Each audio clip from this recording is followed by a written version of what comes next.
हाँ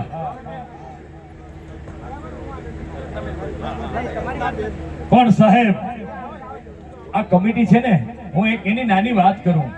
હું રાત્રે 5 વાગે આવ્યો સાહેબ. 5 વાગે મેં ફોન કર્યો ને તો 5 વાગે આ માણસ જાગતા હતા ને એને એમ કીધું કે ત્યાં ભાઈ છે એની નથી તમે ચાવીનું એરેન્જમેન્ટ કરો સાહેબ. બીજી મેં અત્યાર સુધીના સમૂહ લગ્ન જોયા સાહેબ. બીજે સમૂહ લગ્નની અંદર અમે આવીએ ત્યારે કોઈ જ ન હોય. અમે સાહેબ આ બધું ખાંચો હોય ને ત્યાં ખૂણામાં અમે ખાટલો ઢાળીને અમે ત્યાં પડી જઈએ.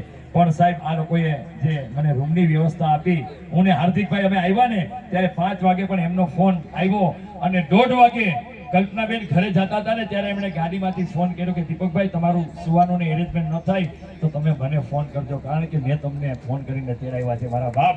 આ સાહેબ એમનો પ્રેમ છે. અને આમના માટે કેવું હોય ને તો મને એક સરસ મજાની એક પંક્તિ યાદ આવે છે કે માલા કી તારીફ તો હર કોઈ કરતા है क्योंकि सबको ये मोती दिखाई देते हैं. આ છે ને આ બધા કમિટી મેમ્બર છે ને સાહેબ 16 જણા, એ મોતી છે ને એના પારા છે. એટલા માટે કહેવાનું મન થાય કે માલા કી તારીફ તો હર કોઈ કરતા है क्योंकि सबको ये मोती दिखाई देते हैं. अरे तारीफ तो इस धागे की करो ने जिसको सबको बांध के रखा है साहब. ये निमावत साहब છે ને એ धागो છે એ તૂટી જાય ને તો થાર એક જરા દૂર થઈ જાય. અને એના માટે મને એક નાનકડો એવો કિસ્સો યાદ આવ્યો કે એક બજાર વાળો છે ને એ બજારમાં લારી વેચતો તો. કલ્પનાબેન બજારમાં એક દ્રાક્ષ વાળો દ્રાક્ષ વેચતો તો. એટલે કોઈએ પૂછ્યું કે ભાઈ આ દ્રાક્ષના ઝુમખાનો શું ભાવ છે? એટલે પેલાએ કીધું કે આ દ્રાક્ષનો ઝુમખો છે ને એની કિંમત 50 રૂપિયા છે.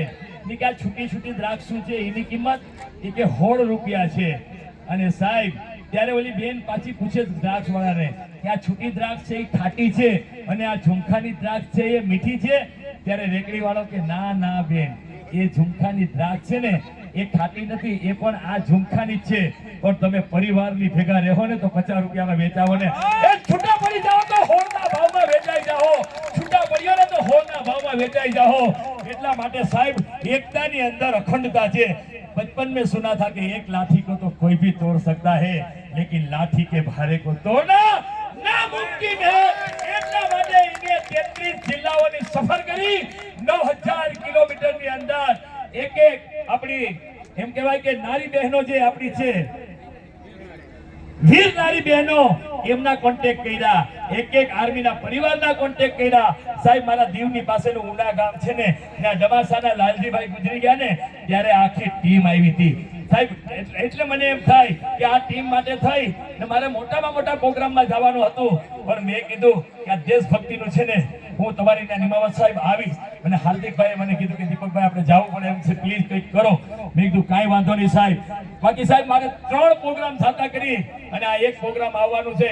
કારણ કે મને ખબર છે કે સાહેબ ફौजी कौन है क्योंकि शहादत का नशा हर किसी के लहू में हो नहीं सकता.